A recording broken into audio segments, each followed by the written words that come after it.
Hello. So this chapter is about the mind. Mind is such a powerful tool that we all have. Though we say that it plays games with us, but if you try to know how it works, trust me, it's going to be a super duper cool journey. And I have benefited from it a lot, from these little techniques that I learned in this chapter of mind. I'll be walking you through three key important things that we all need to know about the mind through this philosophy. This is one of the philosophies around the mind.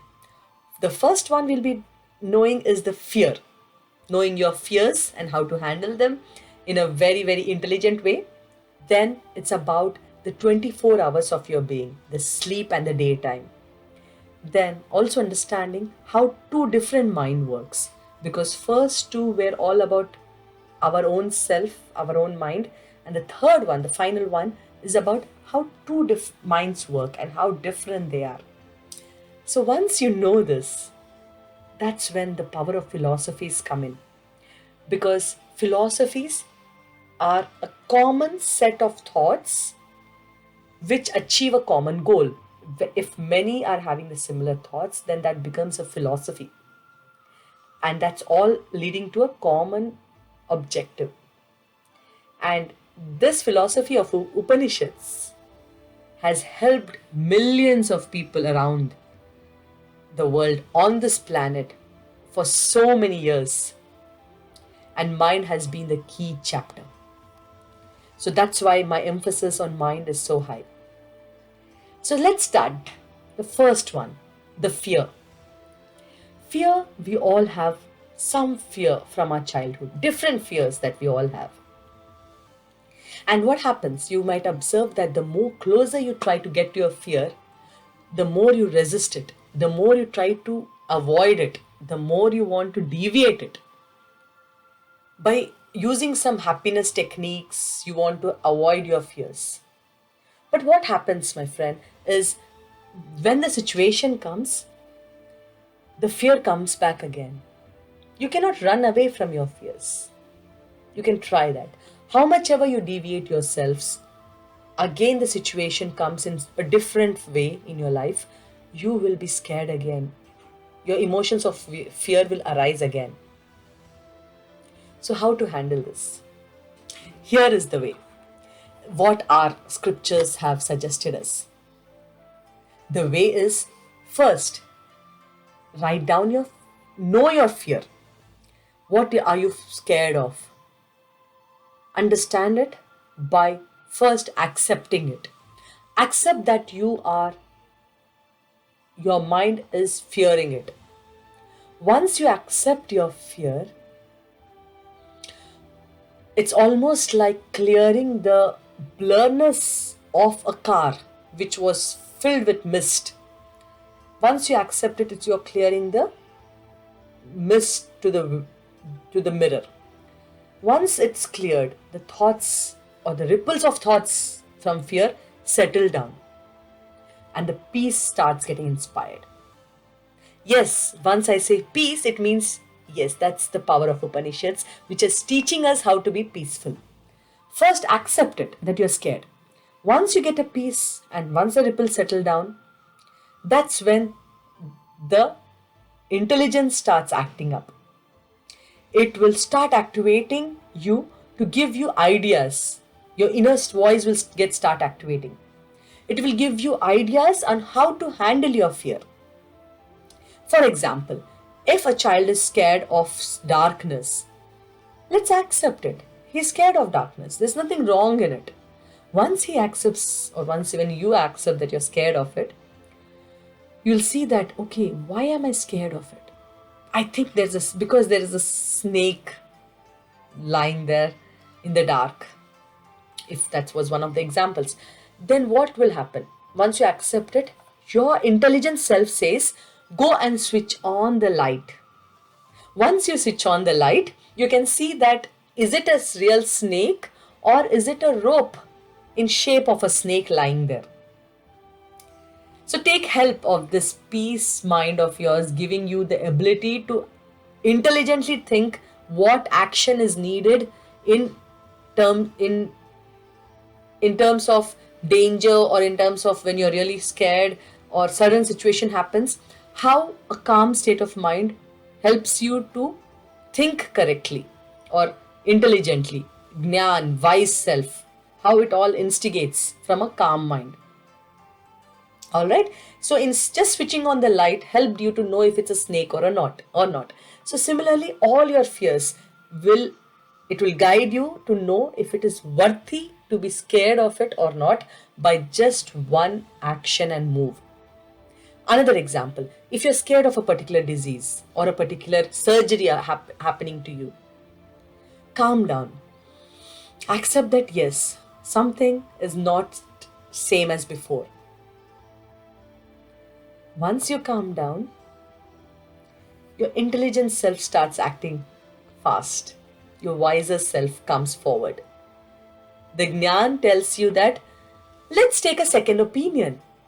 Check it out from the other medical doctors available and see if my fear is genuine of going through a surgery or not.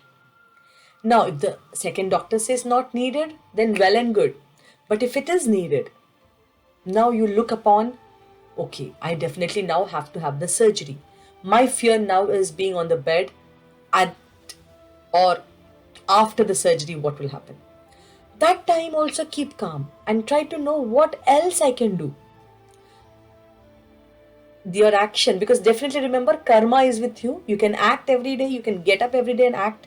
So the karma will say, yes, you're going to have a surgery now, but why don't you think and talk to the doctors or talk to someone who can guide you to be prepared for the surgery.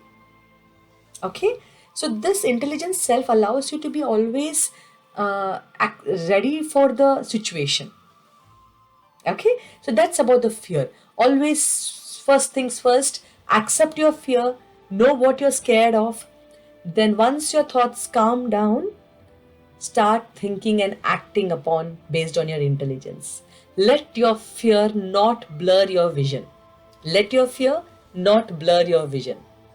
Stay strong, because your human have a powerful tool of mind which oozes out intelligence. Remember that.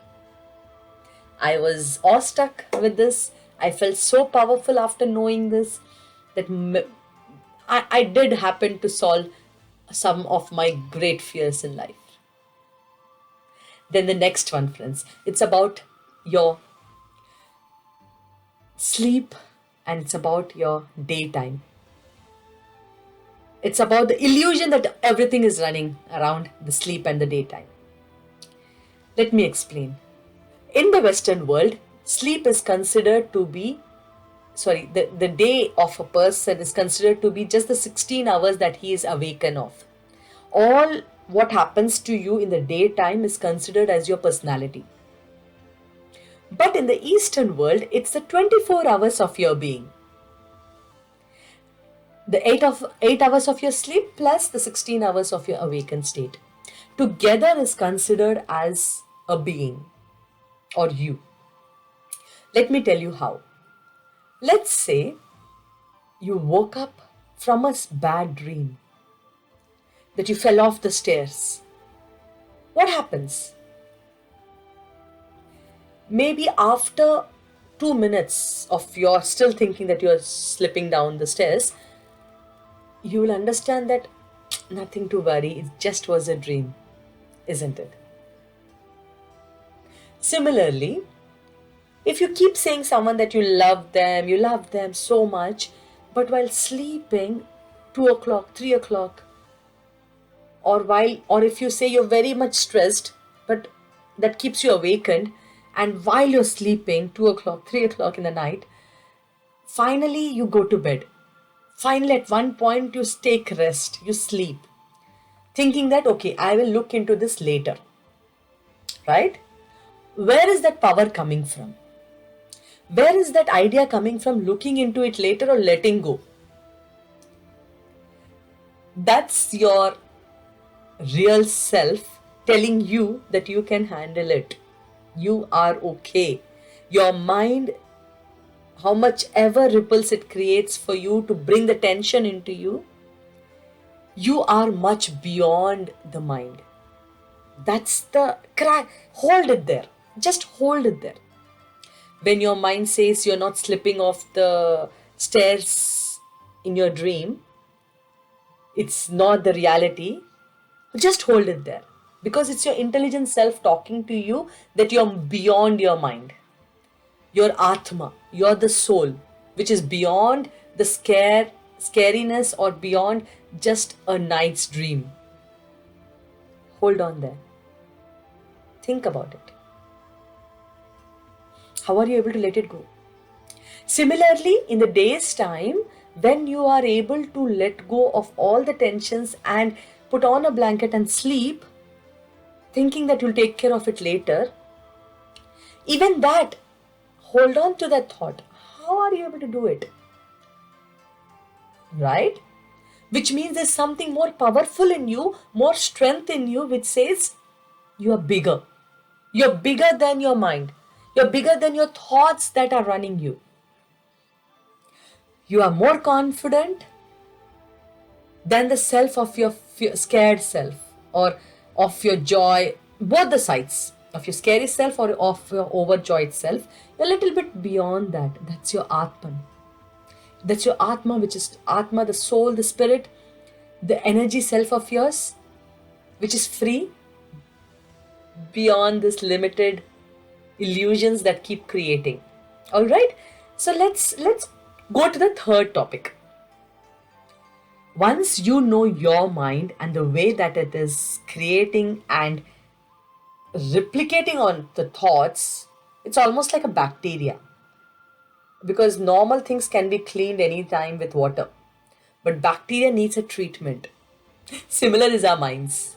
They need some treatment. When the thoughts keep rippling down or going more, calm them down first by accepting and understanding also sometimes that you're more than your mind.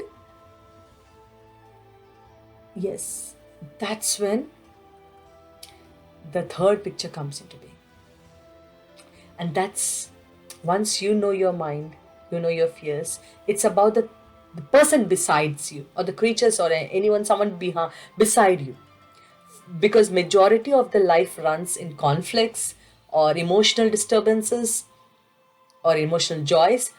Understand that if you and your mind itself are trying to find a balance, trying to understand each other, trying to calm yourselves, how can what you think be same as what others think at any given point of time? You are driven by your own culture, your own learnings, your own things that you see, your own labels. So is the other person. Give them that freedom that they are allowed to be who they are because you have given yourself freedom now with your mind.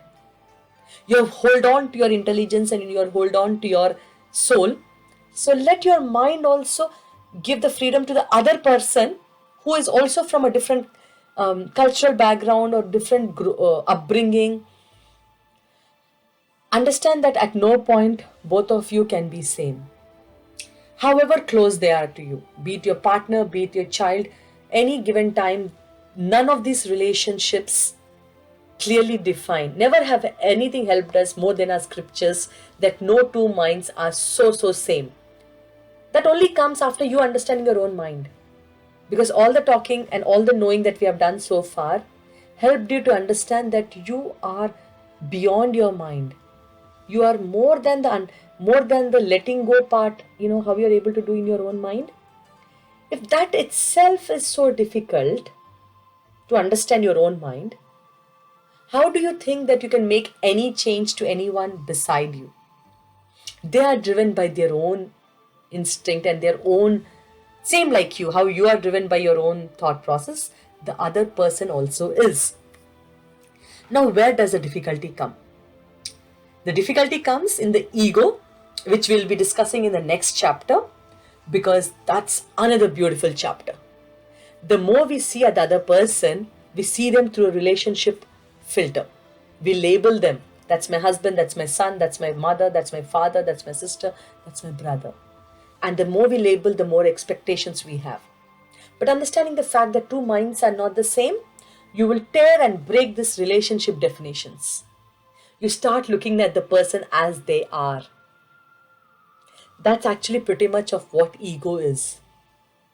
Ego is the way that you have defined your relationships, the definitions you have given. Let us stop it there. Let us not anymore look through the relations, because no two minds are the same. Then how can you expect the other person to know what you're talking? Try to have all the patience, try to have all the tools needed to explain the other mind what you're saying, but not through the filter of a relationship. Look the person as they are, and then you see how wonderful the world looks for you. So, telling that to you, I say thank you for listening about the mind and a bit of the ego as well that we covered, because like a flute, the Krishna blows, the flute, which is empty from inside. Be empty from yourself inside. Let the ego be empty. Let there be no relationships around you. Trust me, no relationships are actually adding value to you if you look through them through expectation of the role of that relationship. Look at the other person with respecting that common sense. No two minds are the same. Common sense, that is, because you have now understood so much about your own mind and your own fears. The other person also will have their own fears. So let's break relationship expectations, because not even a single time they will be able to meet what exactly you're thinking in your head. If you want something to happen, talk it out. Tell the person in a pleasant or in an understanding way so that their mind understands it and gives what you need. Until then, don't waste your energy, don't waste your life's time by dwelling into these relationship roles. You do your duty and all your rights will be taken care. So that's all I can say about the mind, the ego, and the way that you can let it go. Just let it go, my friends. It's not worth your life's energy. It's not worth it. Your love for the other person is much more worth than your expectations from them. Thank you for listening, and I hope these three powerful topics that we spoke about, our own minds, the two different minds, and the consideration that we can give to the other person in terms of the relationship bonding, don't do it. It's you're harming the beautiful thread of souls that are connected. And the third one was the fear that we handled. Dwell more into this if you can by reading more about the minds in Upanishads from my ancient scriptures. And without understanding the heart and the body and the karma, getting to mind was difficult because everything is connected. I hope it helped you, and let's know more about the other definitions that are still pending to know, so that you benefit more from letting go. Yes, we are much closer to the peaceful self of ours. We let go our body knowing that we are not our body. We let go our heart knowing that these are just emotions, and making our heart bigger can work out, and we are not our heart as well. Now knowing the minds, we are not our minds as well. Your intelligent self is helping you to understand this by being calm, understanding that these three, the body, mind, and heart, are not you. So let's figure out what's us then. And you'll also have given up your ego, because you will no longer start seeing any of your relationships as the relationship. See the person, see your sister, see your brother, see your mother, see your father, see your partner, or see your child as a being who came onto this planet with all these elements that even you have: mind, body, heart, ego, everything you have, even they have. So let's give them that real unconditional love and allow them to be who they are. And if you want to say them something which you need, try to tweak it into such a nice way that their mind understands, and they work with you on it, and they give you back what you need. But don't get frustrated about it. It's not worth it. Your time, your life on this planet is limited as well. Thank you for listening.